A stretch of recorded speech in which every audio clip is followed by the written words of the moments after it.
Friends, ಇವತ್ತು ನಮ್ಮಮ್ಮ ಏನು ಮಾಡಿದ್ದಾರೆ ಅಂದರೆ ಸ್ಪೆಷಲ್ ಎಗ್ ಬಿರಿಯಾನಿ. ನೋಡಿ, ಇದು ನೋಡೋಕ್ಕೆ ಆಹಾಹಾ, ಆವಾಗಲೇ ಅಷ್ಟೇ ಇದ್ರ ರಸ ಟೇಸ್ಟ್ ಮಾಡಿ ನೋಡಿದೆ. ಆಹಾಹಾ, ನೀವು ಇದನ್ನು ಒಂದು ಹನಿ ರಸ ಕುಡಿದ್ರೆ ಸಾಕು, ಕಳೆದೇ ಹೋಗ್ಬಿಡ್ತೀರ. ಆ ಥರ ಮಾಡಿದ್ದೆ ನಮ್ಮಮ್ಮಿ ಈ ಸಲ ಟ್ರೈನಿಂಗಿಗೆ ಹೋಗಿತ್ತು. ಟ್ರೈನಿಂಗಿಗೆ ಹೋದಾಗ ನಮ್ಮಮ್ಮ ಇಲ್ಲದೇ ಇದ್ದ ಕಾರಣಕ್ಕೆ, ಆದರೆ ಇವತ್ತು ನೋಡಿ ಸ್ಪೆಷಲಿಟಿ ಗಮ್ಮನು ಎಗ್ ಬಿರಿಯಾನಿ. ಮನೇನು ಒಳ್ಳೆ ಶಿಸ್ತಾಗಿ ಕಾಣಿಸ್ತಿದೆ. ಹಿಂಗಿರ್ಬೇಕು ನಮ್ಮ ಮಮ್ಮಿ ಅಂದರೆ. ಬಾಯ್, ನೆಕ್ಸ್ಟ್ ವೀಡಿಯೋಗೆ ಸಿಗೋಣ. ನಾನು ಹೇಳಿದ್ನಲ್ಲ ನೆಕ್ಸ್ಟ್ ವೀಡಿಯೋಗೆ ಸಿಗೋಣ ಅಂತ. ಇದೇ ನೋಡಿ ನಮ್ಮ ಸ್ಪೆಷಲ್ ಎಗ್ ಬಿರಿಯಾನಿ. ಎಷ್ಟು ಸಖತ್ತಾಗಿ ಬಂದಿದೆ ನೋಡಿ. ನಾನಂತೂ ಈ ಥರ ಏನೋ ಒಂದು ಉಳ್ಳೆ ಥರ ಬಂದಿದೆ ನೋಡಿ.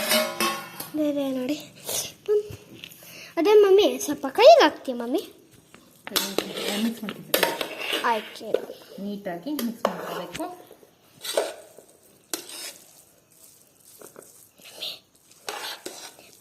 ಒಂದು ಸ್ವಲ್ಪ ಕಪ್ಪಾಗಿದೆ, ಅದನ್ನು ಟೇಸ್ಟ್ ಮಾಡ್ತೀಯ ನೋಡಿ.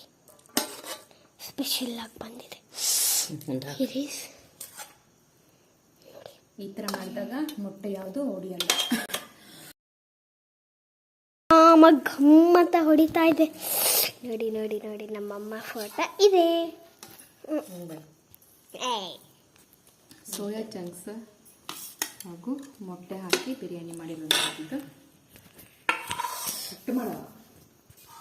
ಸರಿ, ಮತ್ತೆ ನಾವು ಮುಂದಿನ ವಿಡಿಯೋಗೆ ಸಿಗೋಣ.